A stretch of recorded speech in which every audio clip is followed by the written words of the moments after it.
Salute! Cheers, everybody. Welcome to our first ever Feast Interactive at B.Wise Vineyards. Cheers, cheers. Cheers. For those of you at home, we hope that you are taking a virtual cheers with us as well.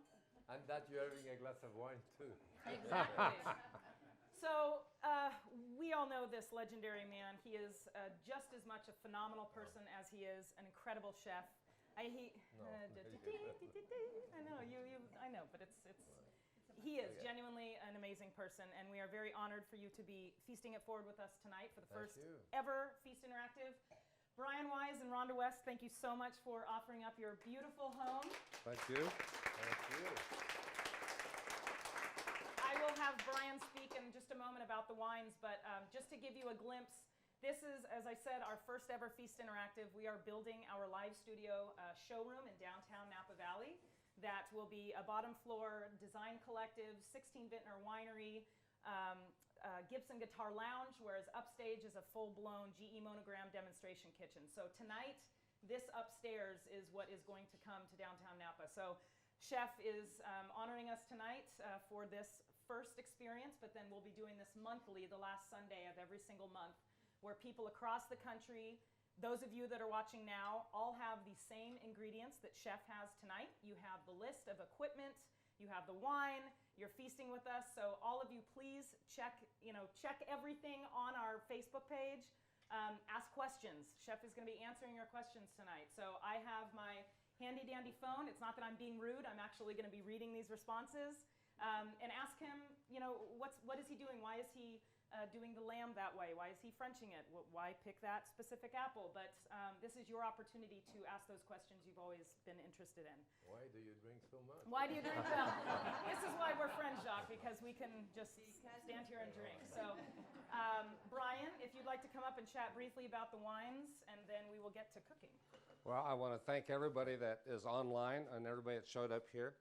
And we're so honored to have Jacques in our kitchen. Thank you. In designing the kitchen, I never thought we'd reach this plateau. So it is unbelievable. Thank you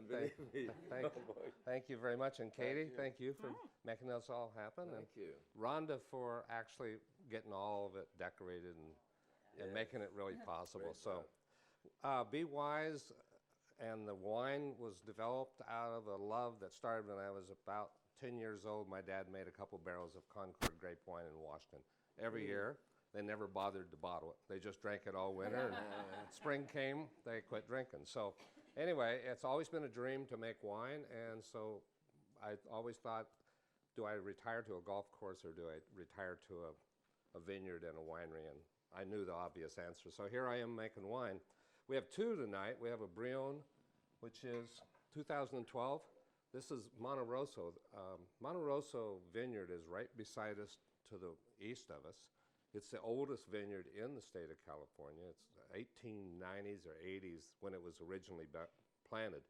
And it's a pretty special place, so we want to honor the fact that it's such a magical place. And the reason I got into this place was I came up here about almost 20 years ago, 2001. It was a foggy day, and it reminded me of a movie called Walking the Clouds, walking through the fog, and it was so romantic that Rhonda and I were dating, and I thought, what a spot to start a wine career. And the other one is really neat. It's a Fort Ross Pinot. This is out on the coast. It's right about 4 miles from the ocean, north of Bodega Bay, about an hour north of Bodega Bay.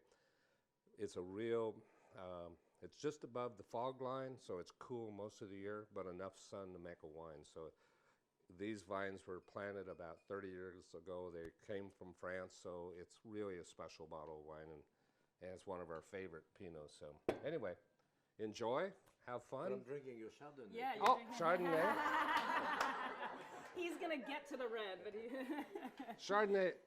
We first made our first bottle of Chardonnay in Napa, but I've always loved the style of French Chardonnay. So when I found out that Fort Ross actually grew a Chardonnay out there in the coastal weather, we switched to that, and we try to make it as much a French style as we can here in the United States. So we're very happy with it. So I like it. Oh, good. Thank you. Thank you all. Of course, I'm not Well, more wine? Yes. Yeah, but I'm drinking red, thank you. You can have that bottle to yourself. I'll take this one. How's that? Oh boy. Yeah, good. So before he gets started, for those of you that weren't able to join us, this whole week has been extremely special. Feast It Forward is sponsoring the Chef's Flight on PBS American Masters, which is, as we called it, the Mount Rushmore of the culinary icons. We have Alice Waters, Jacques Pépin, Julia Child, and James Beard. And so these are syndicating on PBS in May. And this whole week we have been doing these launch world premieres with Chef. And it gives me the chills. His story is inspiring. He's an amazing man. I'm honored for you to join us. And so please watch that in May.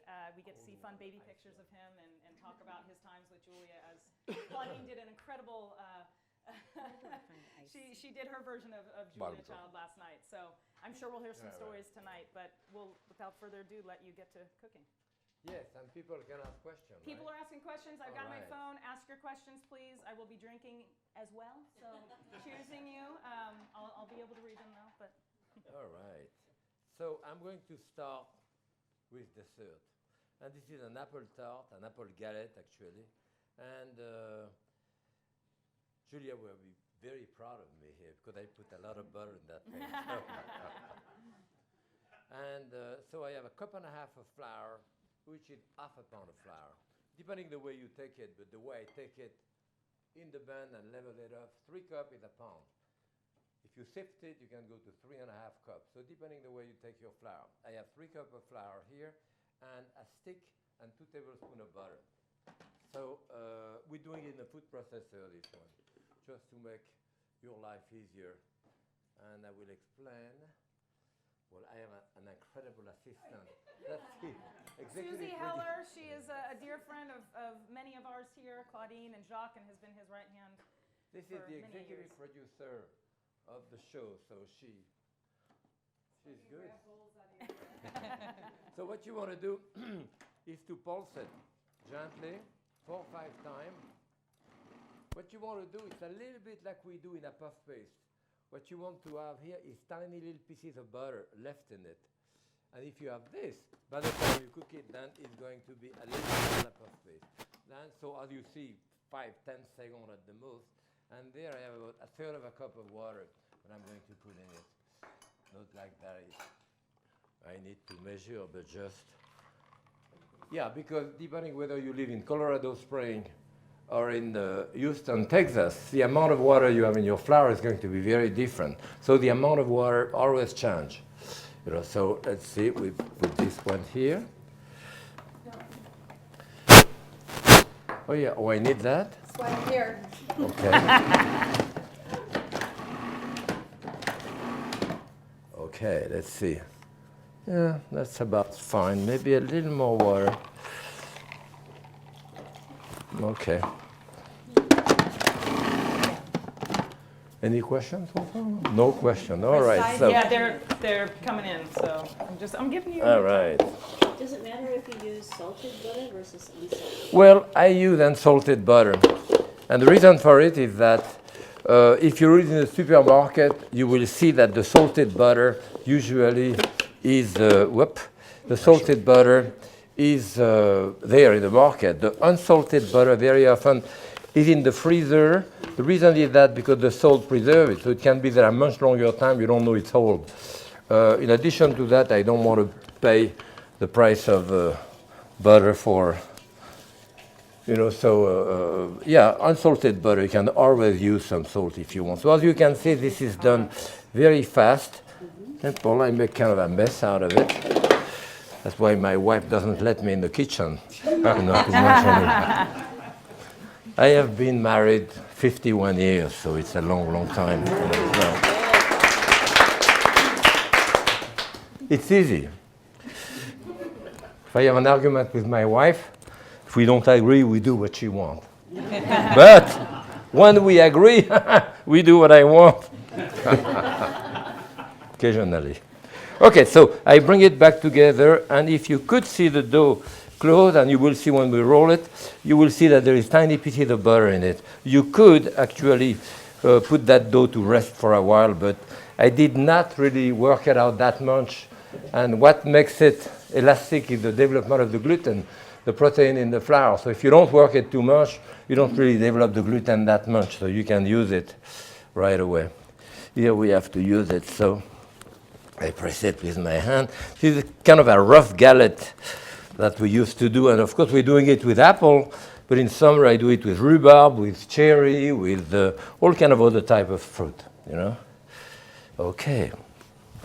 So, yeah, we do the dough right away. What do we need? Somebody asked the temperature of the oven to prepare for. Well, this one we're going to do it at high temperature because we don't have that much time. So 425, you know, it's okay. You can do it at lower temperature, longer, but you really want to do it a long time.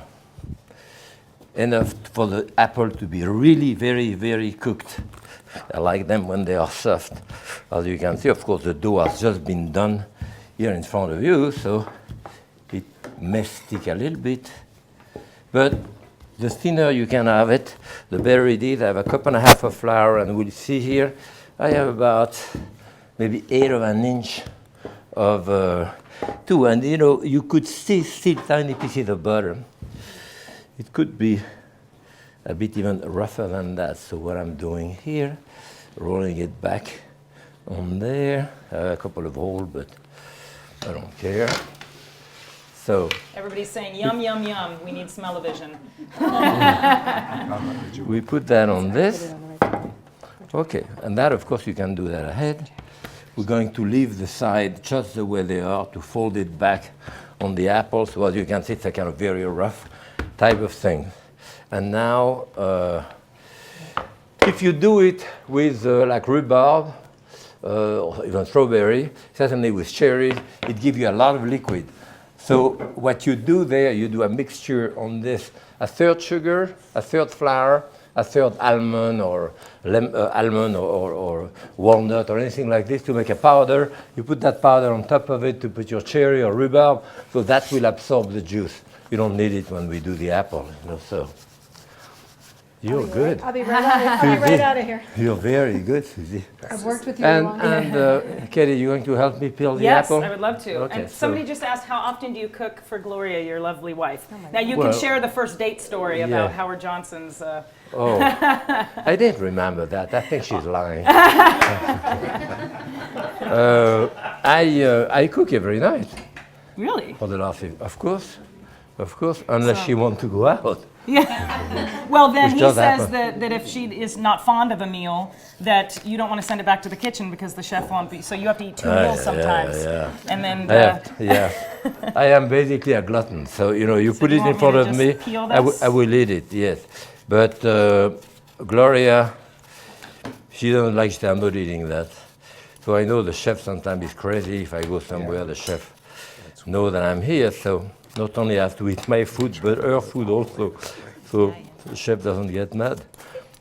see how he can kill it with a knife, and So basically, I'm struggling with the peeler. But you know what? This is reminiscent of Claudine's days cooking. Yes. This is real life. This is the this beauty is important. First, if you do it, and I put your thumb here. If you don't put your thumb here, that goes into your hand. Put your thumb here, see, and I cut that around. You know, so I am holding it. This you can use as a decoration as well. You know, so you this side, the other side again. Put your hand there. Now, my hand stay this way when I start cutting around, which is different if I were doing a tomato, for example. Then my knife will be here, and I would be cutting around this way because of the texture. But here, it's this. So you go around, and as you can see, I am right-handed, but and it's good to do it with a vegetable peeler as well. And but probably my hand is pushing the apple into the knife as much as the knife is turning around it, you know. So, and this, my grandmother used to dry that in the oven to make tea. Supposed to be really? good. Supposed to be good for your kidneys, all those things. Anyway, so 3-4 apples here, and those are golden, right? Yes. Any type of apple around, and again, that type of apple You know, sometimes you have an apple which is very, very soft, and some more acid, so you do adjustment a little bit with your sugar or with whatever. Would you like me to cut these off, or would you want me to No, that's it. I'm going to remove So you this. could use Gala, you could use Fiji, you could really... I think we have close to You good? enough here. Okay. So you I'll get see, a sharper one next time. Note to this self. one is sharp. It's a question of the way you move Oh, your okay. arm. So it's la technique. Hence, yes. So you cut it in half. You see, I made that hole here. This here. You cut it in half, and now you do the center. This is clean here. This is clean here. So again, take my thumb here and do the center to remove this. Now you say, well, I do that with a melon bowler too, and it's perfectly fine. Except in a professional kitchen, you know, you come at 9:30 and you have 80 people sitting down for lunch. So the question of doing it, the question of speed as well, you know, become very important to. Okay, so.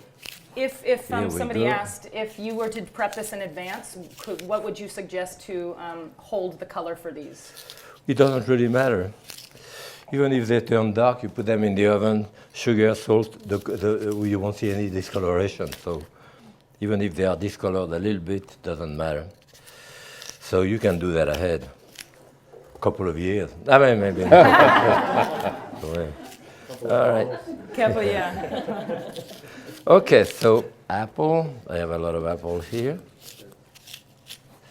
All right. And basically what you want to do after cutting that, we're going to keep all the outside here.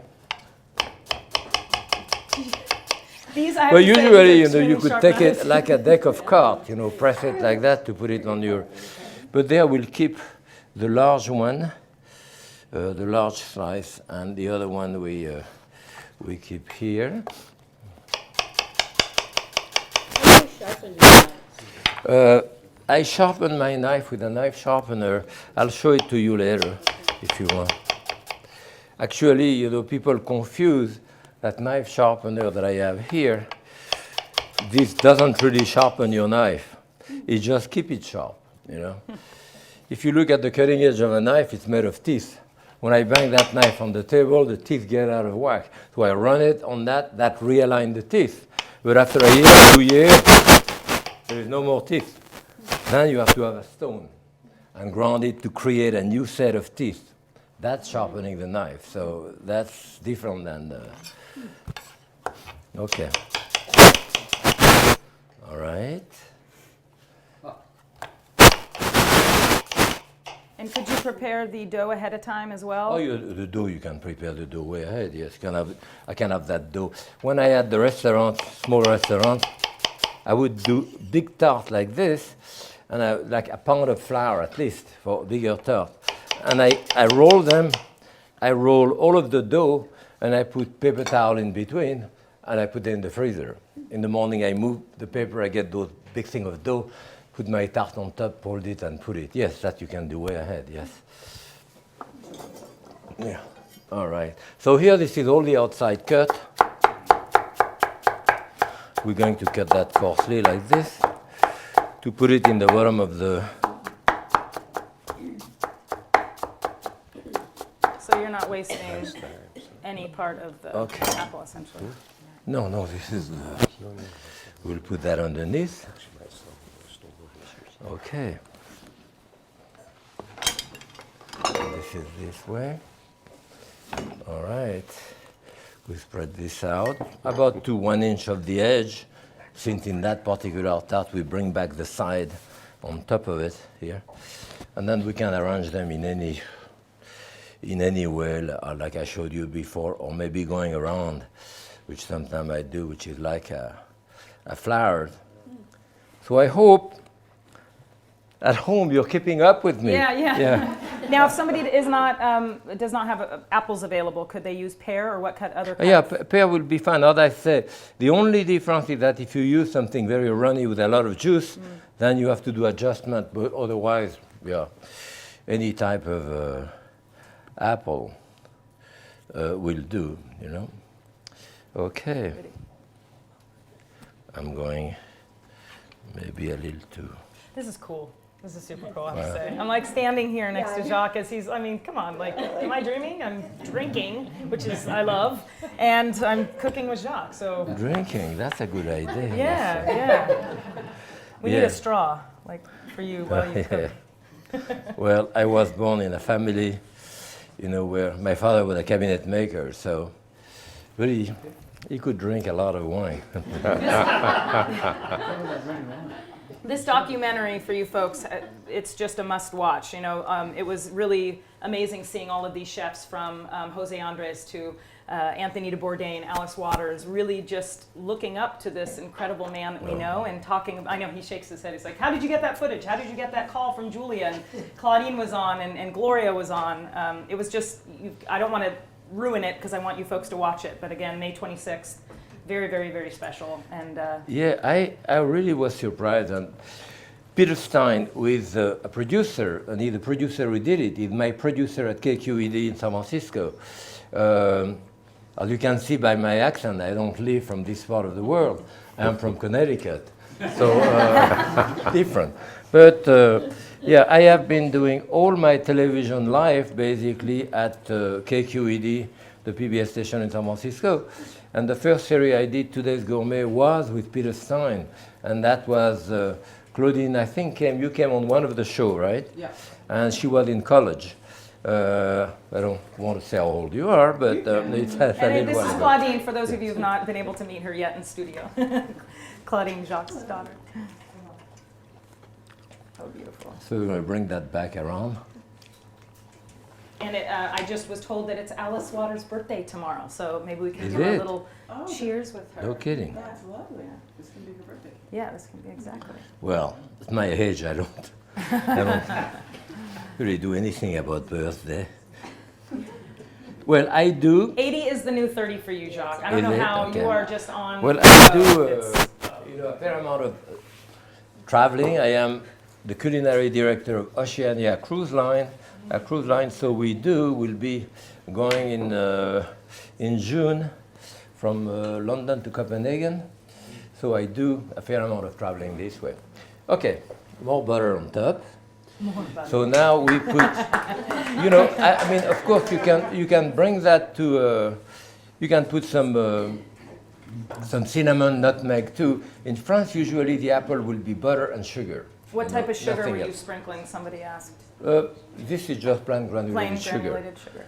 When I first came here, Cindy, can you take it? Thank you very much. When I first came here and worked for Howard Johnson, and the first time we had an apple tart, an apple pie rather, and with so much cinnamon in it, and nutmeg, and mace, I said, oh my God, they killed the taste of the apple. There is no more taste. And it is true to a certain extent, but then you create the taste of what apple, cinnamon, butter, nutmeg is, which is a taste of its own. You know, so this is the way it works in the kitchen. If you like pork, for example, you have a pork chop or a roast of pork, it's good. If I ground the pork and I put white wine and cognac and shallots in it, I do a pâté, it's going to be very good, but it doesn't taste like pork anymore. It transcends that level. It's something else. Chef, can you show people what, I just wanted to make a note. Under here, some people probably are saying, why is he sticking that underneath here? If your cutting board is ever sliding, Yes, wet a little that- piece that helps it of too. paper underneath. Not to It's a great slide. little That's trick. true, yes. I have two rack of blancs here. I don't know depending where you are. Sometimes they call it French. They remove, they cut the ring this way, and it's perfectly fine. You don't have to have it. You know, it really doesn't matter that much. What's more important is really to remove more fat.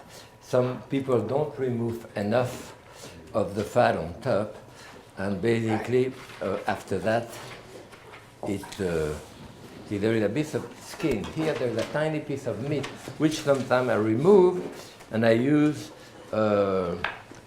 in doing like a mousse or something with it. But the point is that here, I'd rather remove this here. Okay. Because underneath here you have very large sinews, you know, and those sinews I like to remove at least some of them. You know. So this you can do way ahead. You know, I would do that. I would prepare in a restaurant 15, 20 rack of lamb this way, ready to go into the oven. And that's what we're going to do here. Well, we're going to use one. And see here, this is the shoulder blade that you have here. And that shoulder blade, again, will be part of a mousse or something like that that you may want to do. So I'm showing you both because depending where you live in the country, sometimes it's this way, sometimes it's this way. I frankly do not crunch it. I just use the whole, you know, the whole, like that.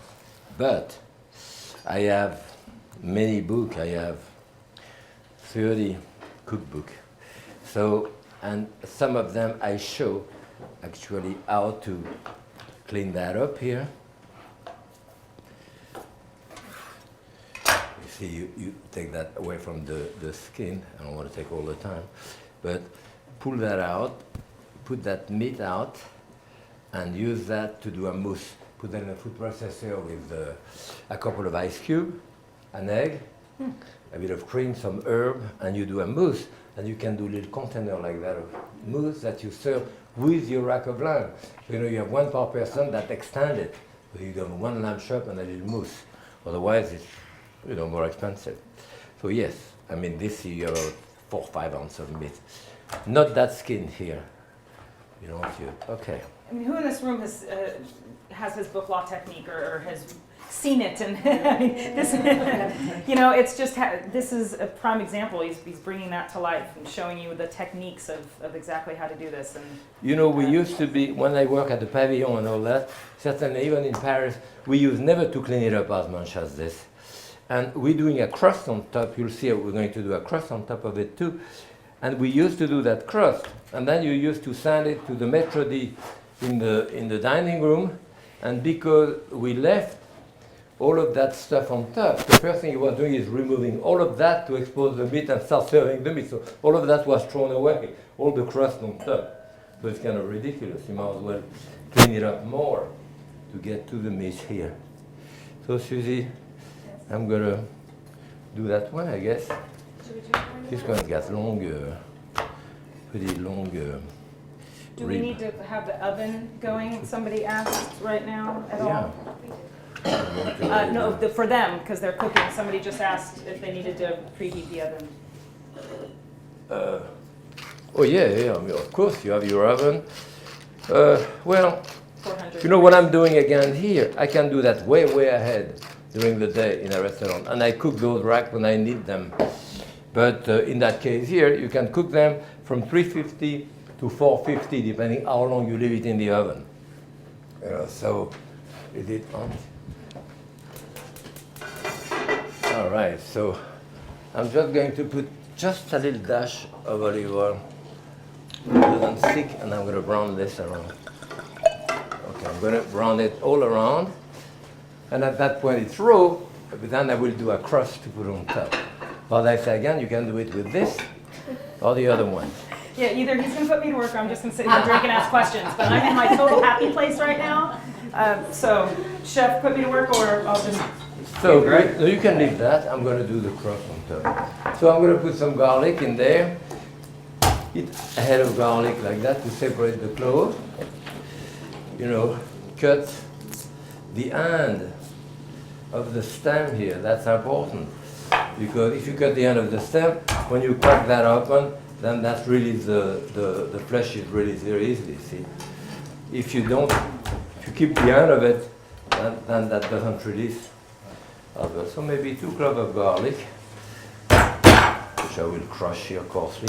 Do you have a trick for getting that garlic smell off of your hands? Is there anything you can offer? Yeah, you Some lick it. people- Yeah. What?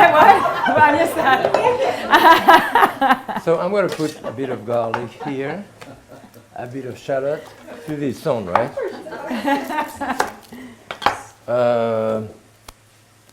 Now you can put a lot of different things in there. We're going to do a crust with bread, but sometimes I do it just with herb. So this I will do it just coarsely. Sometimes the garlic has a little green in it. Does that mean it's gold? The stem of the garlic, you mean, or the germ of the garlic coming out of it. Yeah. Like slice it in half. Yes, when I was an apprentice and to the chef always said, remove the germ, it's bitter. If you didn't do it, it kick you in the rear end. So you removed it. Then I went to China, and I've seen China many years ago. They leave the garlic in the earth, and that stem comes out. This is the new spring, and this is the most standard, the best part of the clove of garlic. At some point, I never removed it again. So, Okay. but if you work in a kitchen, the chef tells you to remove it. You say yes, chef, and you remove it because. All right, parsley. I have all of this, and then look at that, a beautiful thyme here. I have rosemary. I could have a little bit of that, or I could have that herbe de Provence that you showed me. Here's some herbe de Provence, and that herbe de Provence will have all of those herbs in it, plus other like savory and so. This is one our or the Feast other. of Forward Herbs de Provence salts, if anybody Yeah. Maybe I'll put a would little like bit to of that enjoy. hot pepper in there. All right. Good. Or maybe I put a little bit of that one too. Doesn't matter. So you know, again, here you can, depending what you have in your.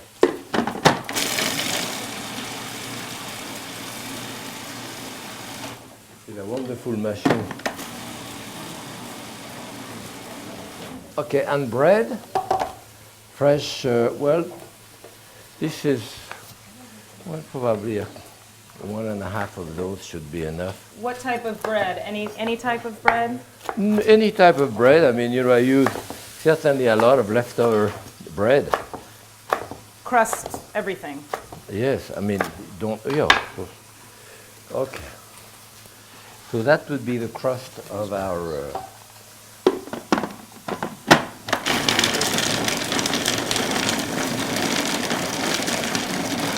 And do you have a bowl?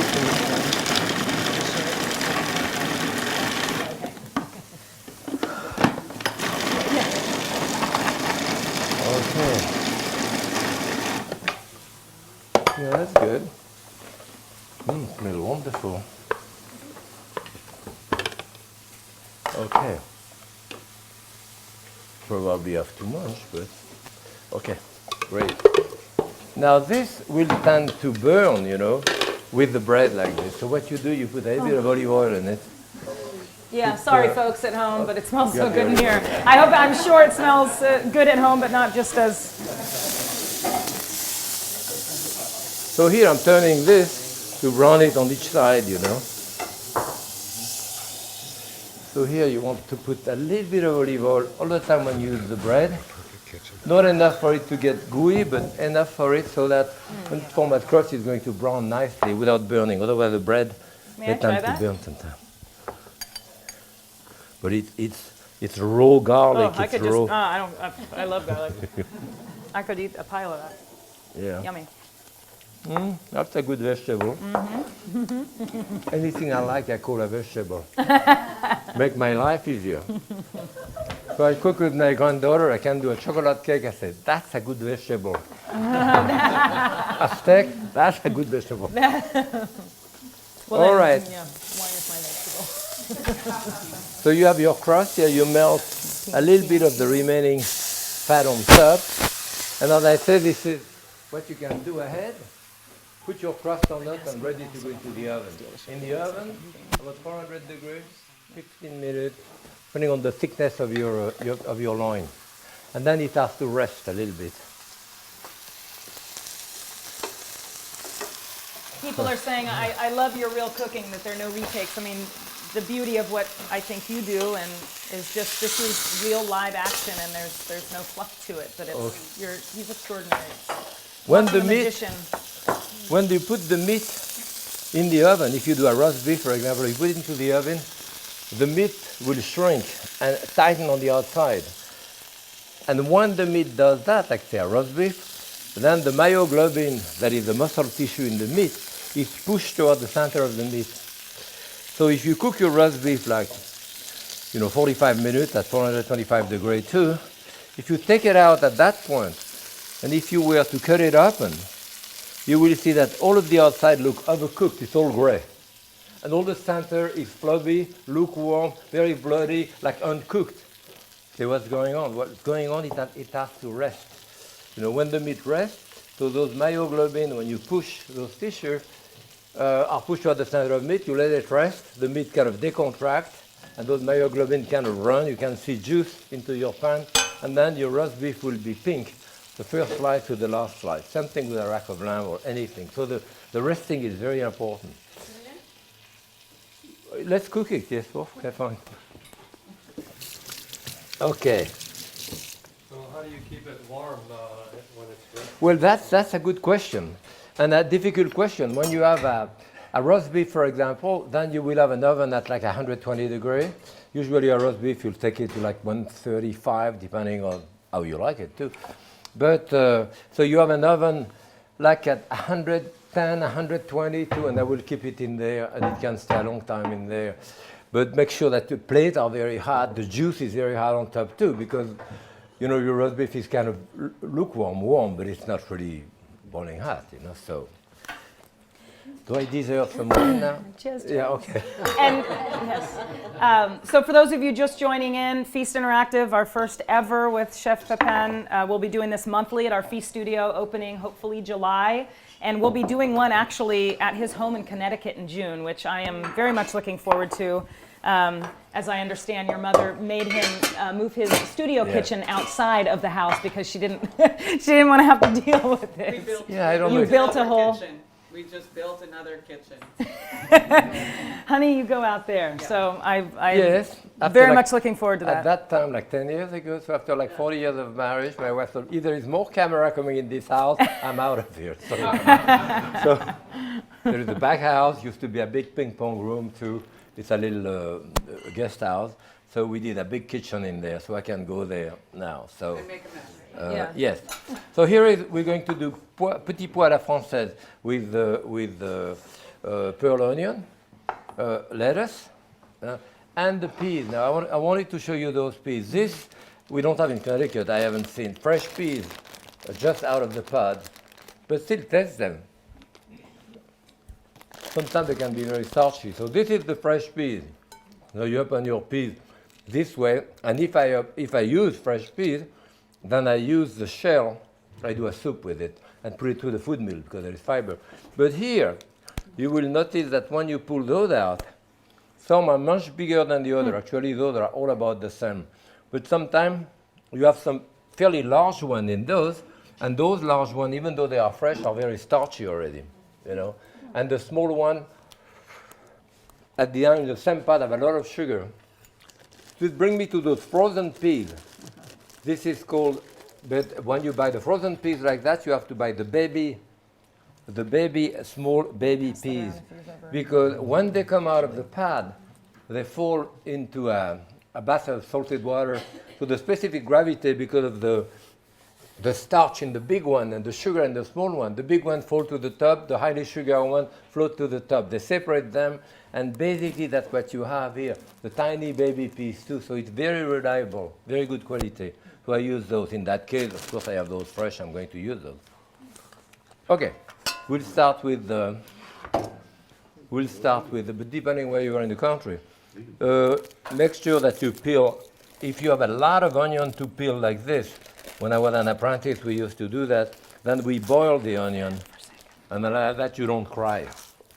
Otherwise, you give them to your wife, like I do, mine. Well, she wears contacts, so she doesn't cry when she does onion. Okay, here we have the peas. We'll start with the peas and put a dash of salt in there. I'm going to do a dash of sugar, which I have somewhere. My sugar is here. I'm going to put a little piece of, a little bit of olive oil. I'm going to put a little piece of butter. Somebody just asked how long will the galette take to bake, so they're prepping in advance for, say, guests. For the what? For the galette. How long will it cook? Yes. The galette? I would put the galette a good hour to an hour and a quarter. Yes, At it took a long time. 400, is that what you said? At 400, Okay. yes, something like that. So this and Wow. water. Yes. it's too soft. You get me enough. So that sugar, that water, you can put chicken stock. We're going to boil that. You want to boil that at least 8-10 minutes so that those tiny boiled onions starting to get cooked tender. Then we'll put the lettuce, then the peas, and we'll finish it up. So, all right. So Philly, we bring that to a boil. Because I can right now. Where it is. Can you put that on? Yeah. Okay. Okay. And so when I was an apprentice, one of the hardest things we had to learn was to take a pea and blow a pea in the air.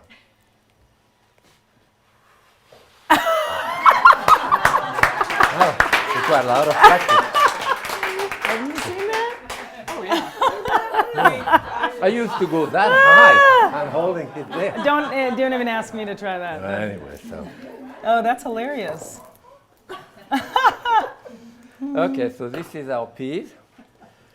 So here I have about That's 3 cups of peas. You'll get about a cup and a half of peas from a pound of fresh peas, you know. So, but frankly, like there is a farm next to my house in Connecticut, and probably another 3-4 weeks I'll go there. But when those fresh peas come in the morning, you pick them up like corn just out of the garden before the sugar transforms into starch and all that. It's amazing, you know, how good it can be. Okay. Do you want to serve any salmon? Somebody just We said you have- had me at garlic. I think that's a new T-shirt. Thank you for that. Can we use that? You'll I have a to message lettuce. me. Very. I love Boston lettuce. Still. Okay, this is my question. Boston lettuce. Why? Why is it Boston? Why the- are why- you? I don't know. I mean, it didn't come just I straight from go- Boston, right? Why is it Boston lettuce? I go to the market. They sell it. Well, Why? Are you Boston? in France it's called a laitue, so. But here, you know, from Do you know? Boston to. When I came to Yeah, America. somebody. Please which Google was- that, somebody. I came to America over 50 years ago, and there was one salad in the supermarket. That was iceberg. There was not even any romaine. And I say that in that film, you know.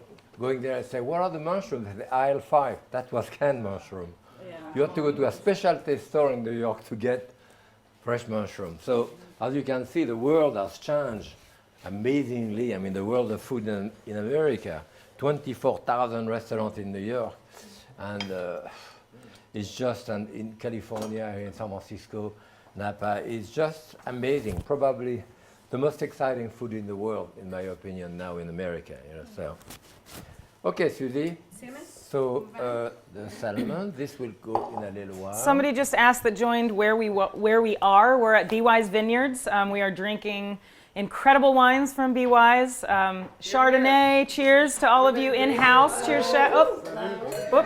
Yeah, that's not good. You got to have more I here. tell you, that wine It evaporates. evaporates. Yeah, Check them out at well, bwisevineyards.com. They have an amazing list think of Sonoma. We're in should Sonoma slow Valley. down, or because Somebody how else long have we also been on? asked when is our feast studio opening. We're opening hopefully in July, just across from the Oxbow in downtown Napa. Again, a live studio showroom where you'll see chefs and musicians and designers from around the country. You'll be able to see Jacques Pépin do a riffs and recipes segment with a musician on the Gibson stage. They'll jam a few times, cook on stage. We have a whole design showcase where the minute you walk into our facility, everything you touch and feel is for sale in an editorial way. If you like the countertops, if you like the cabinetry, the art, you will put on virtual reality glasses, walk up to a display and touch an item that will come up with analytics and be brought to the sponsor's website. So it's a very new, fresh, hip, and fun experience. So downtown Napa, feastofor.com, and again, Chef is here cooking for us for the first time outside of the studio at B.Wise, so it's a great way to kick No, things off. this is fine, Susie, not yet. Yeah.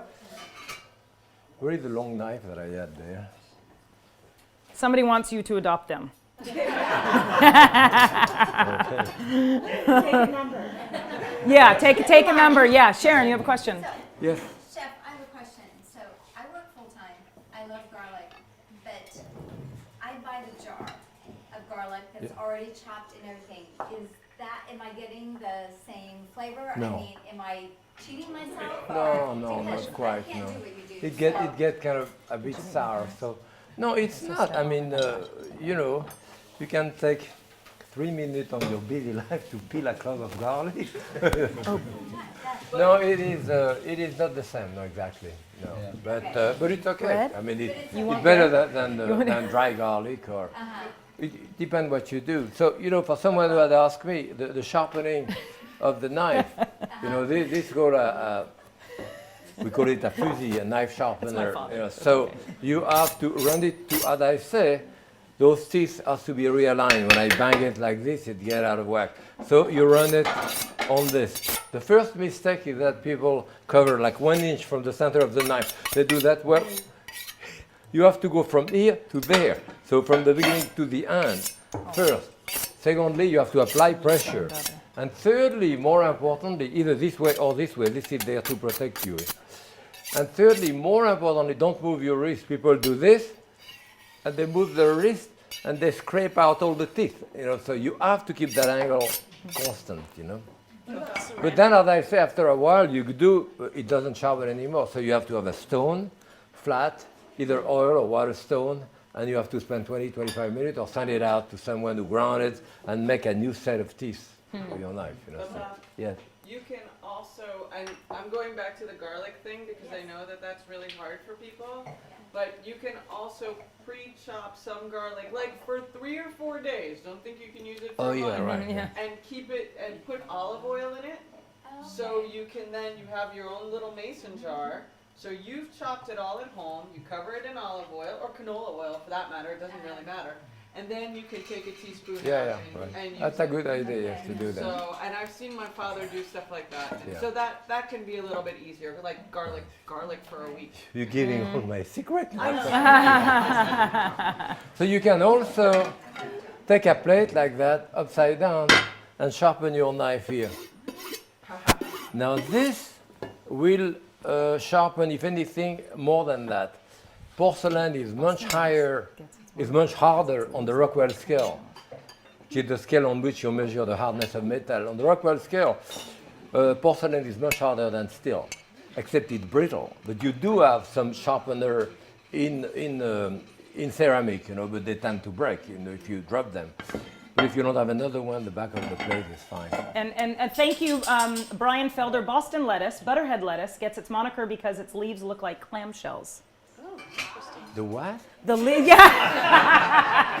Even Jacques can learn something today. Okay, this is the first time I'm not really technically teaching you, but yes, it gets its moniker because its leaves look like clamshells. Boston lettuce, butterhead lettuce.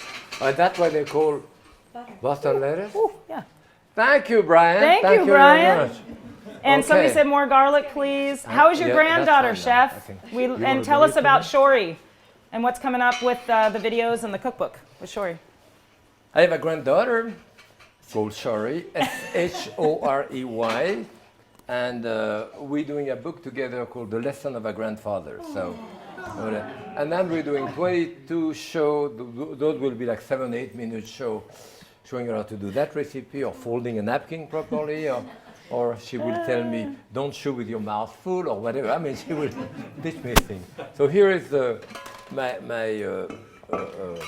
thing that they poodle's are name is starting getting a Pépin. little tender now. Not quite. Chef, you have somebody named their poodle after you. That's an honor. I'm putting all that lettuce in there, the peas.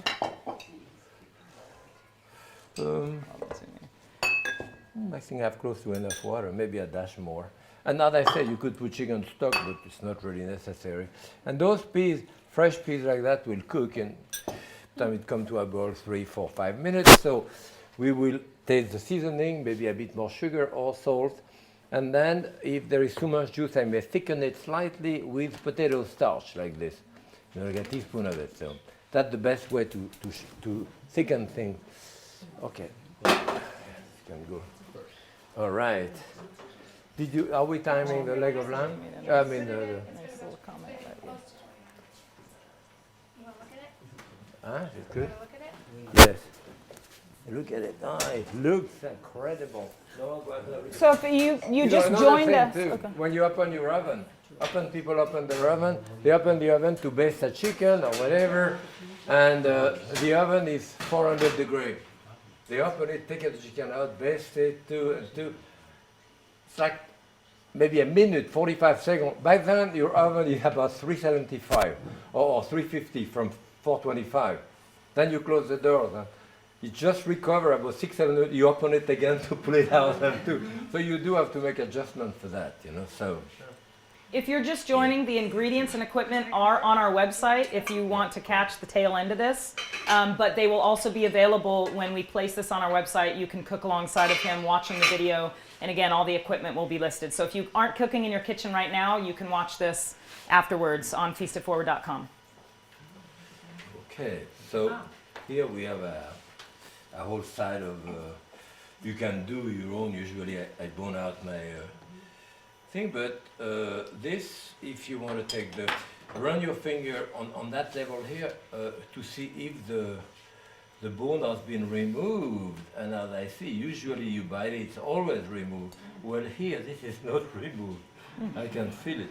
Yes, I can see. So anyway, you need a plier like that to pull out those things, and you need a pair of glasses. Where's the readers? Yeah, just twiddle me. Where's Amy? I have a question about Surgeon. olive oil, whether you use a different kind for sautéing something versus a salad dressing. Well, you know, olive oil, you have what you call extra virgin olive oil. It's a cold press olive oil. And it's a cold press and limited to a certain amount,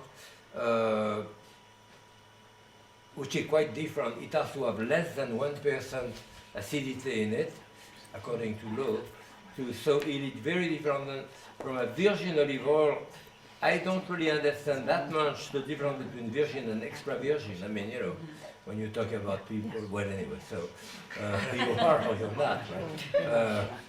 But I have to say that, see, you have theoretically like 20 bones like this, but usually the fishmonger will do that. And when you do an extra virgin olive oil, you press the olive a certain amount of time, you get that juice out of it. Not too much, because you press the pit, the skin, and you get bitterness. So you have to add solvents, you have to have all kind of things to take that bitterness, all kind of other thing out of it. What's left after you press that virgin olive oil, if you were to press it again, you get as much juice or more, but then it's bitter, so they have to put solvent in it too. And what's left is like plywood. You know, so you know, it is different, and also depending on the ripeness of your olive. You know, you have an olive which is still slightly green, you have a green olive oil, and when they get very ripe, they turn black, and you have a golden, different intensity of flavor and all that. Yeah. And so for those of you just tuning in, asking what he is making, we have a salmon, instant Gravelock salmon tartare. So here I have like, you know, 20 of those going. Okay. And you can get a side of salmon. How's he do that without reading glasses? You're not going to make a moose out Exactly. So, you know, in that one here, if I remove the skin, and I remove the skin here has been scaled, so what you want to do to get it at the end, a big knife, and you use your knife as a jigsaw fashion this way to remove it, you know. So your best way is to do it even this way, to follow the shape. And so your knife is not really totally horizontal or vertical. It's about 45-degree angle. You move it in a jigsaw fashion, and you pull out on it. You need to remove. That's, and that you use that technique for all kind of other things, of course. So this I would put that in the oven. I put that in the oven with a bit of salt on top of it. Well, actually, this hasn't been scaled. And I cook it for like 30, 45 minutes, and I have crackling. And crackling, I use it for one thing or another. It's quite good.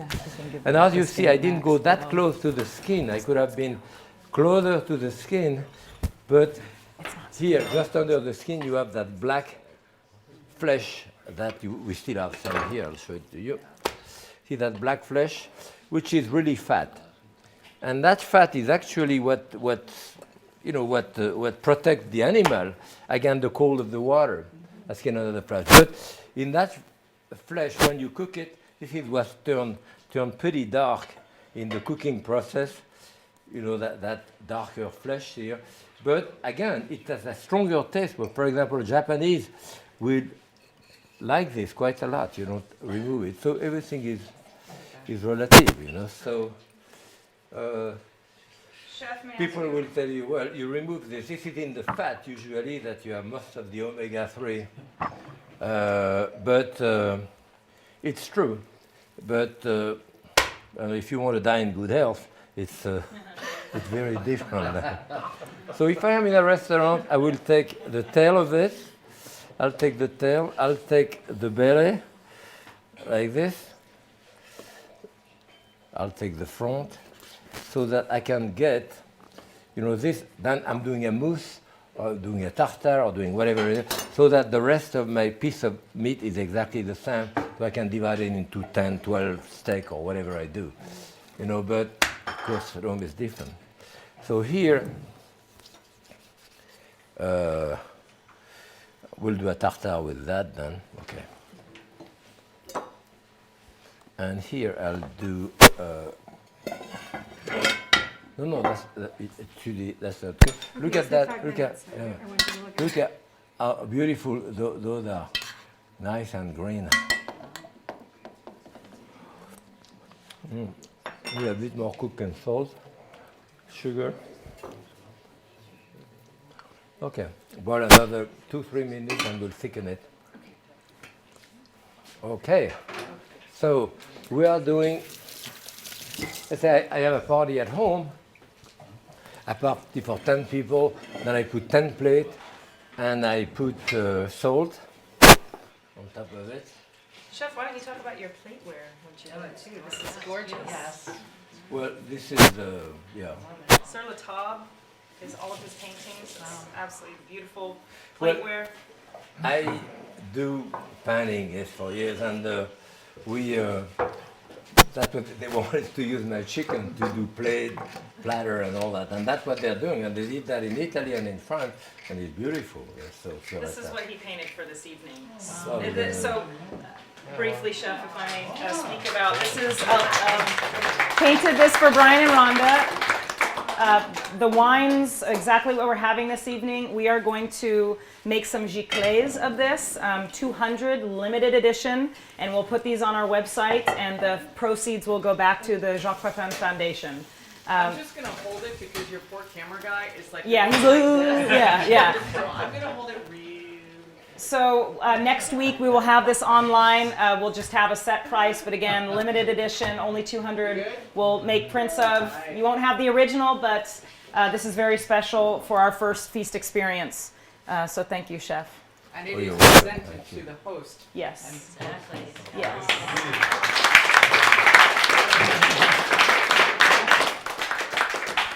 I can see the texture. That salmon was horrible. The salmon was horrible. You ever get the salt and the sugar mixed up? Huh? No, well, not. I mean, you know, it's okay.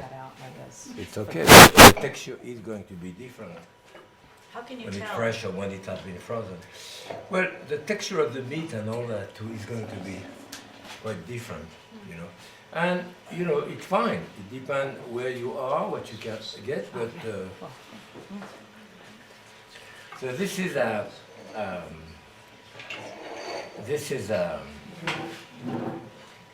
the way it is, I mean, the color that it has, either a king, probably a king salmon, yes. So,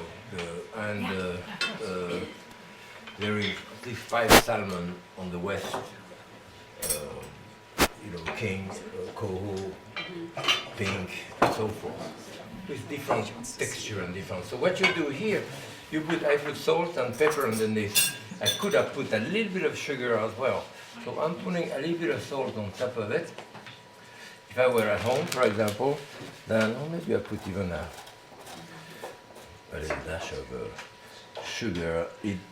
The sugar in a cure tend to sweeten the cure. It's not as harsh. For example, I put a piece of aluminum foil on a piece of plastic wrap on top, and the second plate, and I do 10 plates like this. This will cure in about 10 minutes. The time that it takes for the salt to melt, that's cured. So during the time, you chop some scallions, some different type of herb, and then you spread out your plate, you put it on top, olive oil, and you serve your thing. So it's an easy way of doing it. Yeah. And if you are not cooking in the kitchen live with us, we will have the recipes on our website, feastitforward.com, along with this video, so you can do this on any night that you wish with your family in the kitchen. Okay, so I hope my wife is looking. Gloria, are you watching, Gloria? Are you there? Yeah, so I have a slice here, which I would say about 3/4 of an ounce weight, so that would be a very large portion there, 3 slices, but 1 slice would be okay too. So, oh no, this is sugar. Am I being You did it right. That's a new style of grab You loaves. did it absolutely right. I was watching. He's making fun of you. Yeah. Salt and sugar. Yeah. All right, so that's cute. All right, so we're going to do a grab lax with this. Oh yes, there is the one with the skin. I could have shown that, That's but okay. I took the skin out. So. I can bring you the other filling that you want to do. Are you doing the tartare next? Yeah, because this one you can use.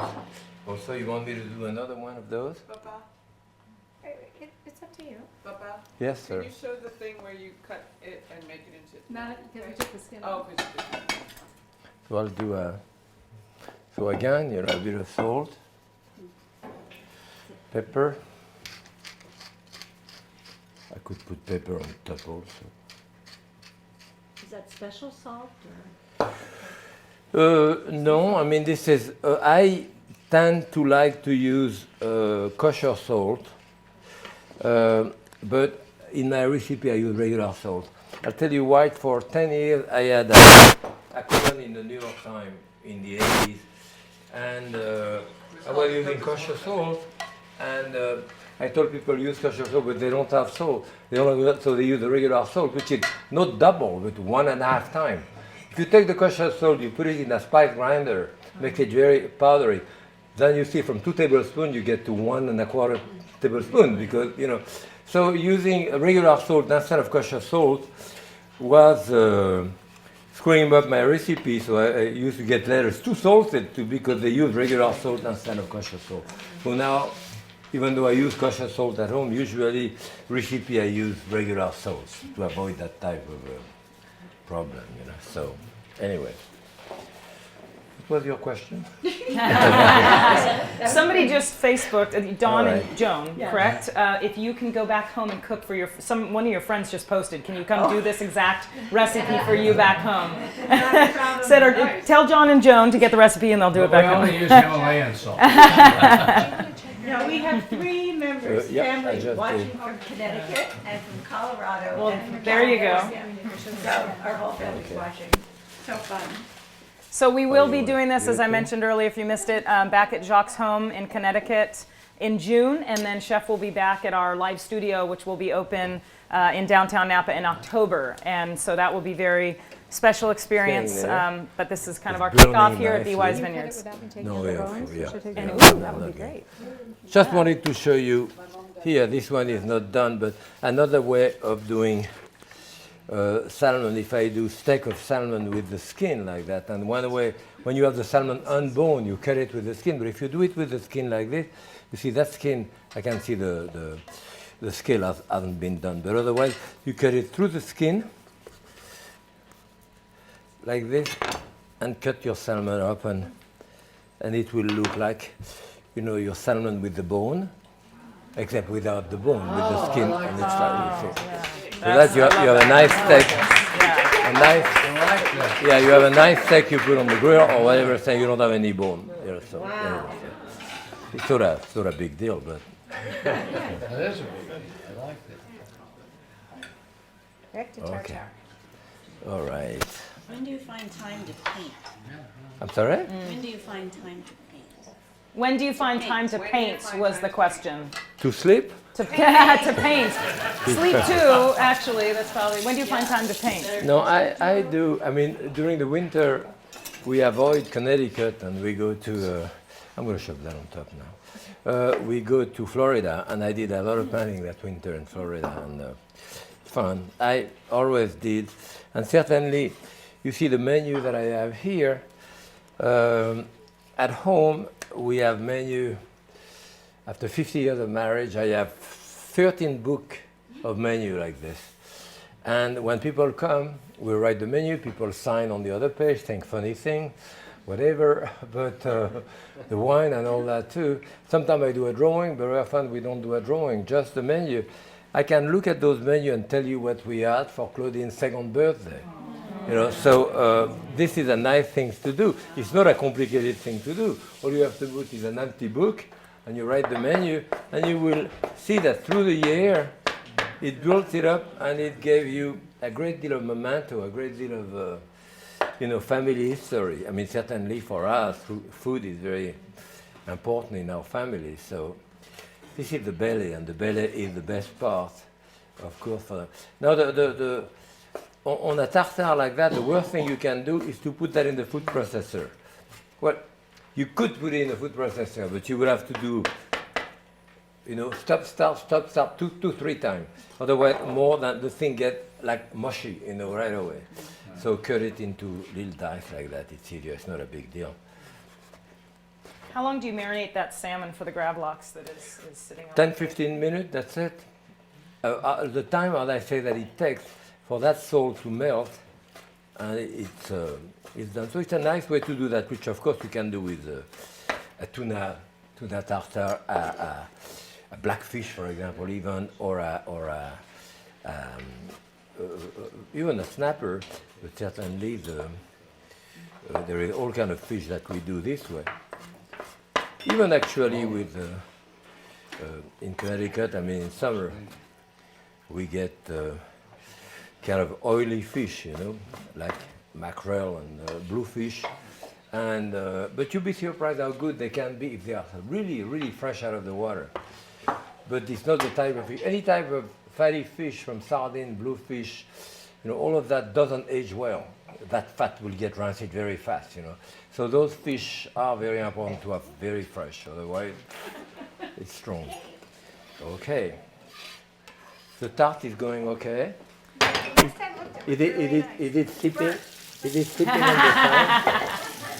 So we had our first or second world premiere yesterday, last evening at CIA at Copia, and I arrived at Susie's house, and we had coffee and, of course, freshly baked scones and this amazing jam. It's like, this is amazing.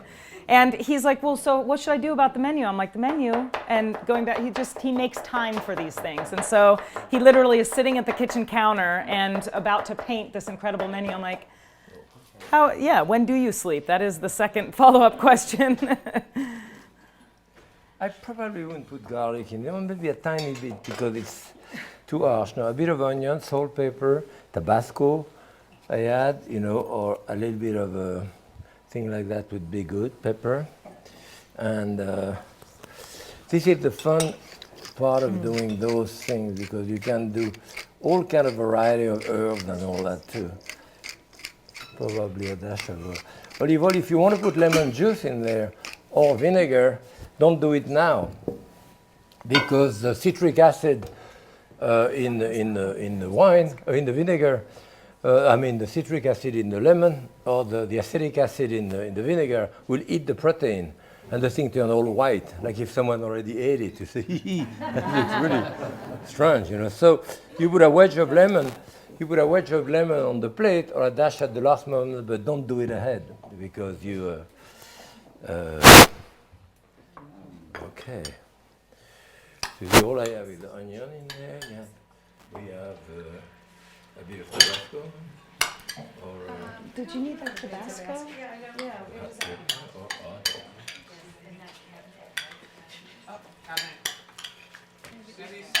Thank you. Okay.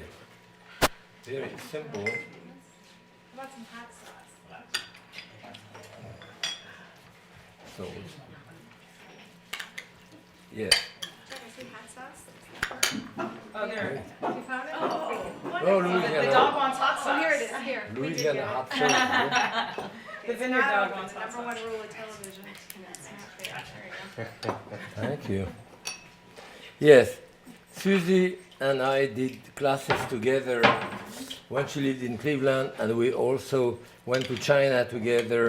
How many years ago, Susie? 1985. Wow. I was 5 years old. Those pictures last night, though, of you guys on set at PBS were pretty spectacular. I just found some slides which were even funnier. So, garnish, let's say, I do very finely thing. Well, onion. So that could be one garnish. You see, there is no. You have to put your hand this way. Close your finger. Never this way. Right. Always Thumb this finger. way. Don't put your thumb here because the end of the thumb goes. Thumb is in the back there. You glue your knife to it. You glue your knife to it, and I go down and forth. I can push the knife wherever my hand goes. Doesn't really matter. I'm chopping. As long as I am glued to the knife, I'm not going to do it myself. But if it's away from me, so glue your knife, get used to it, and especially go down and forward.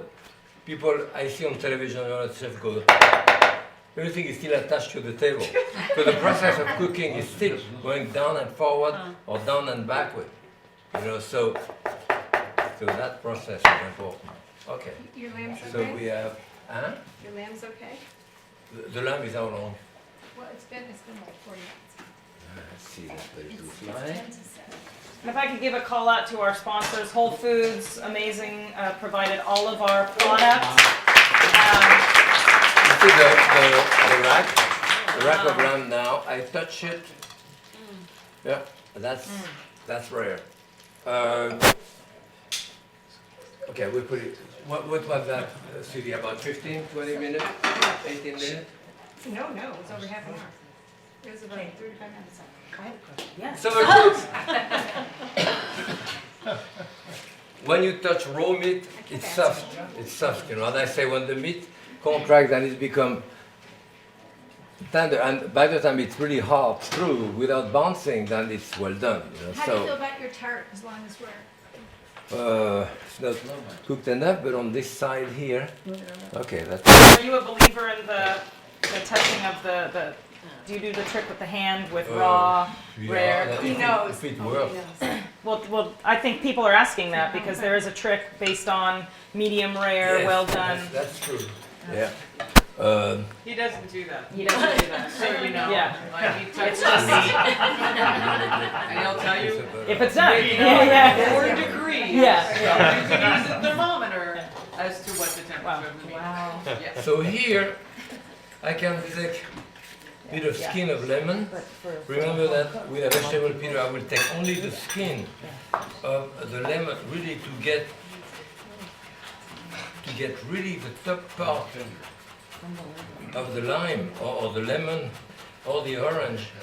That's where you have all of the essential oil, in there, and that has much more taste than the rest of it. But if you don't really want to have too much of the pith, only the top.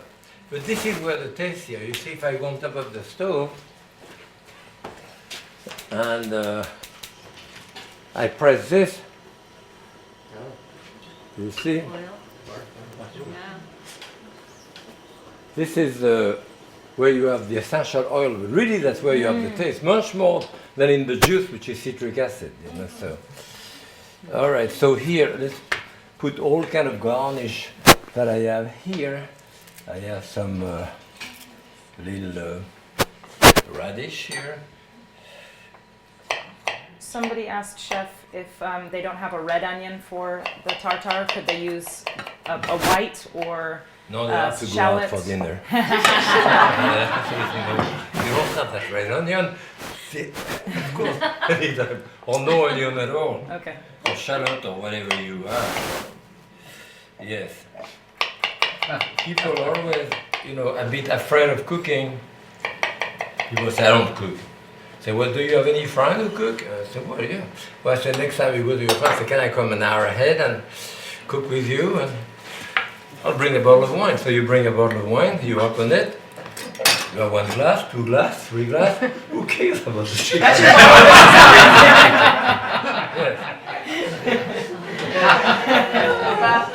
Do you want to explain about washing the onions? Like when Yes, you rinse okay, them? those onions here, if you chop the onion finely, there is a compound of sulfuric acid in onion. This is the thing will sting your eyes and discolor the onion. If I put that in a sieve and rinse it under water, that removes that compound of sulfuric acid. So I was chopping onion to serve with caviar, certainly, or sec tartare, or a gazpacho, or something like that. Then I rinse my onion, and they stay white and fluffy. You know? So yes, removing that sulfuric acid.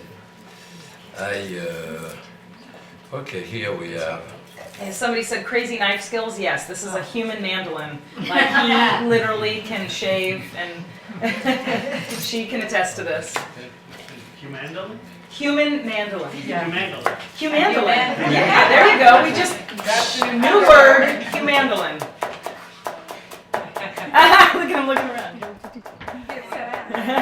So I'm going to have a little bit of the. I see I have some fennel there also. And certainly what we are going to have here is cucumber. When you do anything long like this, in fact this one I'm going to cut it in half. So you cut the end of it. People do a carrot and they go this way up and then the other way and then do the end too. No, you cut the end of it to a platform. You put that on the platform and do one streak. Anyway, I didn't even want to do that. I wanted to do something different. I wanted to leave the skin on, and what you do, you have this, and then after I have thin skin here, I can do a cucumber salad here, just with this. I go up to the moment where I see the seed, then I turn on the other side. So you take the seeds out? Well, even though it is a English, seedless cucumber, there is still some seed out, so I probably would. And what we do there, I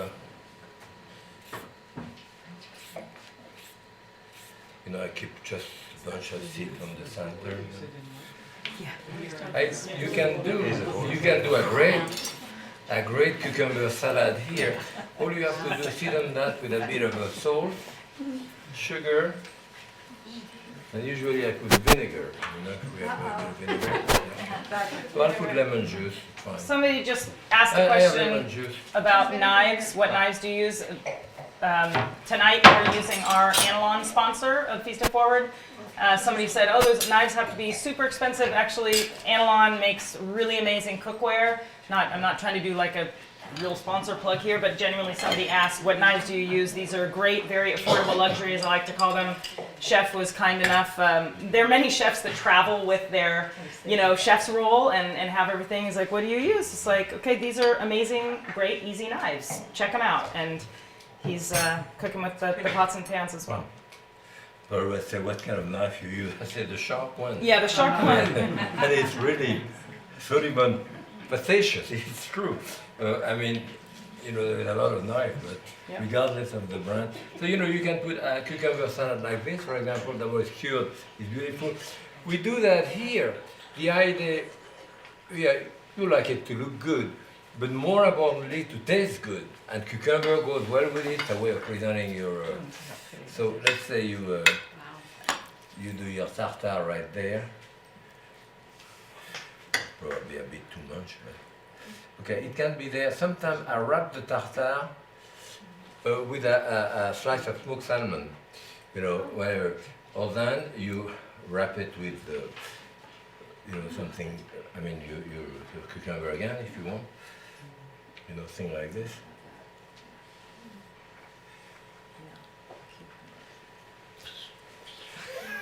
That's, at the restaurant, that is $15 at least. So let's put a couple of capers around. Caper goes well with it. Caper goes well with it. What else could we do? We could have maybe a couple of those red onion, or not, sometimes. You know, as a young chef, very often you tend to add and to add and to add to the plate. By the time you pass 80 years old, you remove things from the plate. Just to leave a tomato, just perfect tomato, a bit of salt, olive oil on top. You don't want too much embellishment, so. Somebody asked, what is your go-to recipe for your family? So here, I need the olive oil around. Did I put olive oil in there? I don't think so. You need to have olive oil in there too. Oh, you know what's good in there? Walnut oil is quite good too. So, you know, the all kind of thing like that, you could have a... The crust is looking good. You want to shake it? You do it? Okay, so what is that? Close to an hour, right? Yeah. All right. Wait, So, can I have that? yeah. You're Everybody done will get a with- little taste in the room, and then when the cameras go off, for those of you that can't join tonight, you can join at the studio. Cameras will go off. We're having a big pizza party and a little bocce out back, but you can check out the recipes on our Feast of Forward website. So let's say I have some radish here. You take a radish, take some onion. Okay, I have some scallion, maybe. I mean, you know, you have all stuff. Look at your refrigerator, and maybe some capers as well. You know, I could do little dice of this rather than others.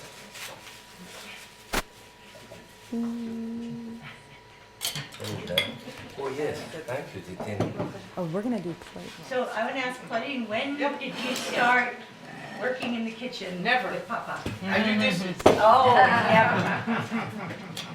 I am not a professional chef. I would never claim to be. I love to cook, but I'm with Susie and my father, and they're both professional chefs. I'm really a good dishwasher. Yeah. They're And a waiting for you, gopher. Claudia. Yeah. Go get the- I am. Claudine. Come on, I've seen you on TV Yeah. No, no. Modest here. Not as good as your mother. See? I'm not being modest. I'm not even as good as my mom. Okay, so here we put a little bit of fennel, you know, that I may have on top here. It'll be a bit different. So yes, you can really have a lot of fun with what you have. Or maybe this time, instead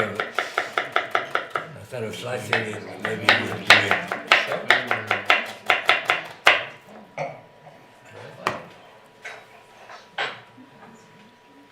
Give another look and so forth. I mean, for me, yes, I want the food to look good, but more importantly, I want it to taste good. I feel that any food critic should be blind, should be requested by law, so that they could go to the heart of the matter and tell you whether it's good or not.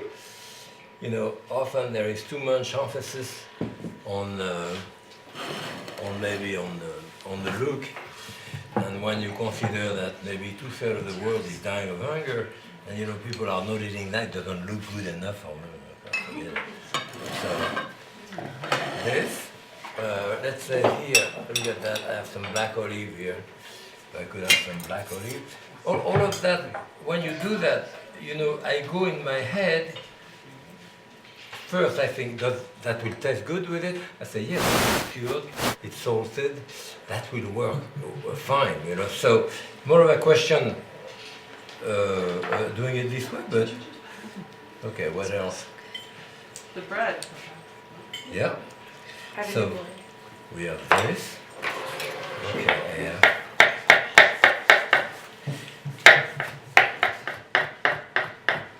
And that is a black bread, like a very thick black bread that has been pre-cut, correct? this is what you buy. That's a very thin black bread. It's packaged and it's usually in the bread section, you know, but usually on the bottom shelf. I'm not sure why. Okay. Oh, some capers. Okay. Maybe some tomato. I have some little tomato there, so why We not? will not go hungry tonight.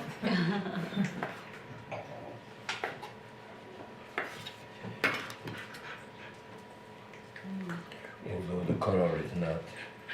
But the texture should be good, the tomato too. I still think we need some onion. Chef, somebody asked, what is your go-to recipe for the family? What is your go-to for Gloria? Say, she Okay. said, honey, I'm hungry. What we do most of the time at home, we do soup. And then I getting older, we always do soup. What my wife called fridge soup. I open the refrigerator, what's left, to soup. You name it, what's in it. Okay, so that's another one. I'm gonna swap. Oh yeah, I meant to show you that. I did. I was gonna give you a clean You have board. the apricot also? To I was do? just gonna go and see. I did some black bread here. I put butter in it and put it this way. That's one way of doing it. I've developed a few years ago. So you do that, and then after you cut it this way, as you can see, the butter is there. It's good together. So it is, you know, black bread and butter, but you can charge at least $10 more. Okay. It's not complicated to do. I mean, you can see it yourself. It is not a big deal. But when I said it is good, it works with it, you know, or with oyster. You know, you sell oyster. It's very nice to do that type of thing here. And you push. Thank you very much. We still have half hour to No, go. we're a half hour over. Over? Oh my God! But it's okay, it's Friday night, we're here to party, so Okay. for those people that aren't here, they're watching and enjoying, and we're loving it, so. Okay. We didn't say enough time. All right. This is the beauty of Like, being live. I glaze the thing. I'm going to serve the. We have a homemade here, yellow plum ginger. Okay.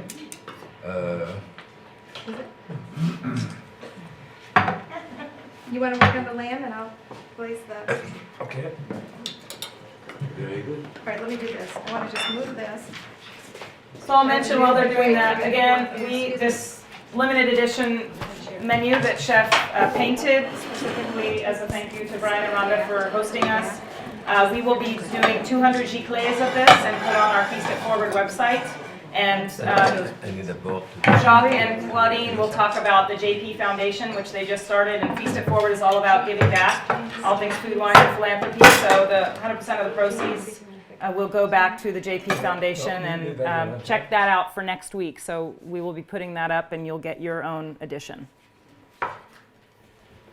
So here, if I want to put a piece of butter, but you can, of course, do this. Ah, the rose. The rose. Look at that. I mean, that's amazing. The butter is a little too soft. Has that butter been sitting out? You can do that with chocolate if you get it exactly in the right temperature. You know. I mean, seriously. Like, Perfect. I mean, That's another job. that's amazing.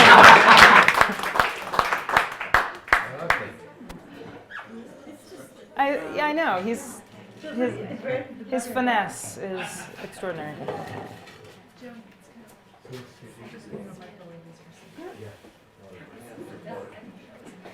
Hey, Dad, you want another piece of bread?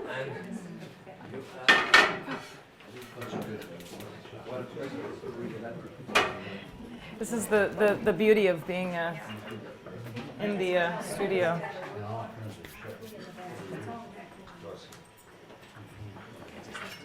Okay.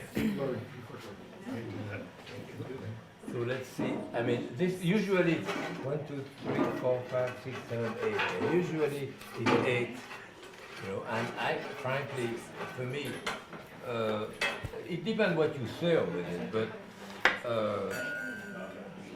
you know, 1, 2 rib for me would be more than enough. So you see, I would get. I mean, this one is medium rare, you know. So of course you may say, I like it, but you see, the resting is very important. You see how equally. Equally, the color is just.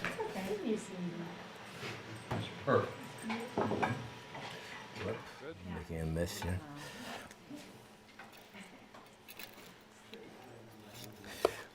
On the Oceania Cruise Line, as I say, I'm the executive culinary director of the line.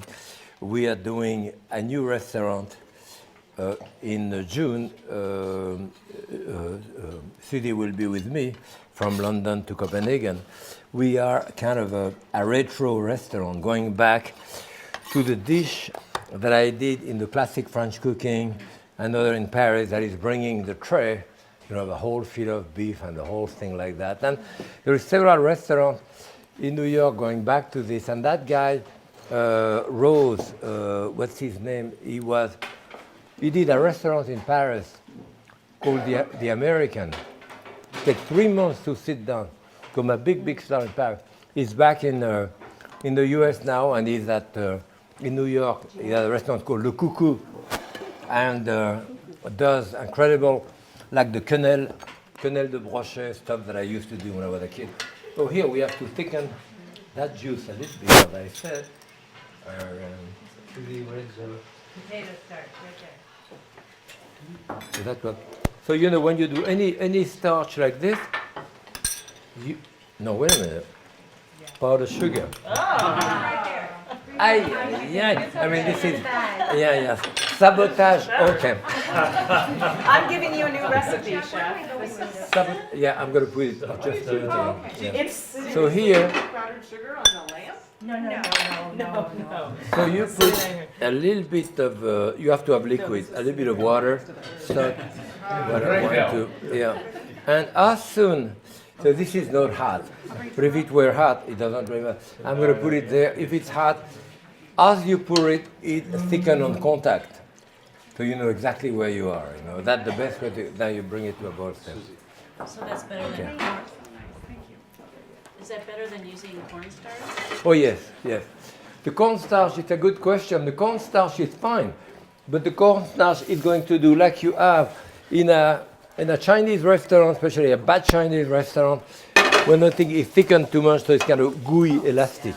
This will do the same work than arrowroot. But a little container of arrowroot is like $6. It's very expensive. And potato starch does that. You can find that basically any market. Certainly, if you go in the Jewish part of the supermarket, your potato starch is used a great deal. You know. So.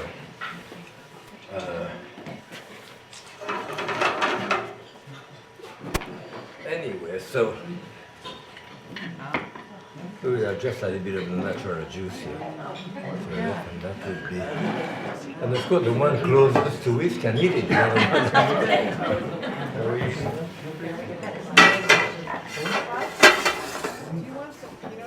The sauce?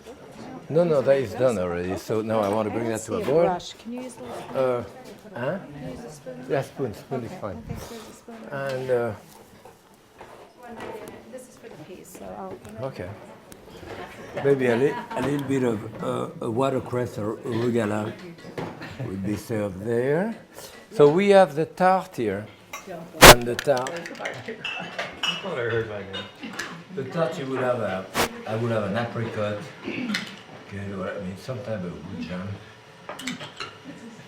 You know, when you were finishing that, you were putting the sugar on it. It looked like you put the sugar just around the edge. Oh, I put a little bit on the crust.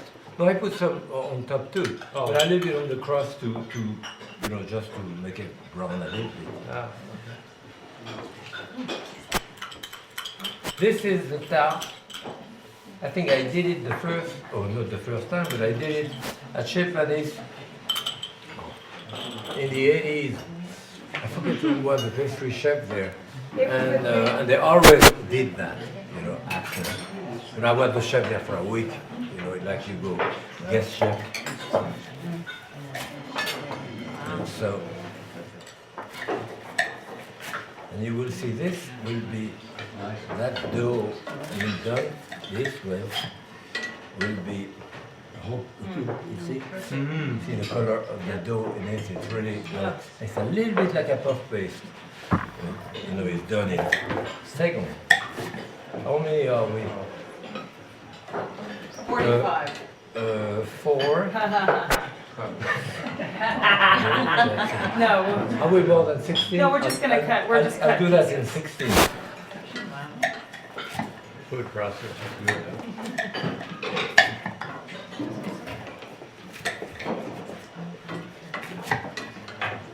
But you can have it before you eat. Okay. All right. Can you serve me one? Huh? Can I have one for our hosts? I need what? Actually, and her president. All right. Oh, and here is the petit pois à la française. Yeah, the peas, I haven't tested it. Very nice, very nice. Well, good. Wow. That's about it. I hope you're all ready to read, sitting down, sharing wine. Because ultimately, cooking is the purest expression of love. You always cook for the other. You always to give. And the sharing of the food is much more important than the making of it. And I don't know of anyone who can do a souffle, set up the table, put a tie, beautiful flower, and sit down by yourself to eat. I think my wife could do that. But usually no. So to you, happy cooking. Cheers, happy cooking. And happy eating. Thank you so much, Chef. Bon appetit. Cheers, cheers. And if you didn't have the opportunity to cook alongside of us, feastitforward.com. Again, we're opening in July our live studio showroom in downtown Napa Valley. Chef will be honoring us with his presence once again. And check us out. We're an online lifestyle network, all things food, wine, and philanthropy. I'm excited that Chef will be joining us for a cooking series with tips and tricks. So you'll be able to find that on our network. And watch American Masters on May 26th because it's going to be spectacular. It's his life story. There's some really funny stuff in there that I won't spoil. So join us, please. We're very excited. And oh, you, me, Claudine. Oh, is this like a ritual thing? Are you going to feed me? Or? I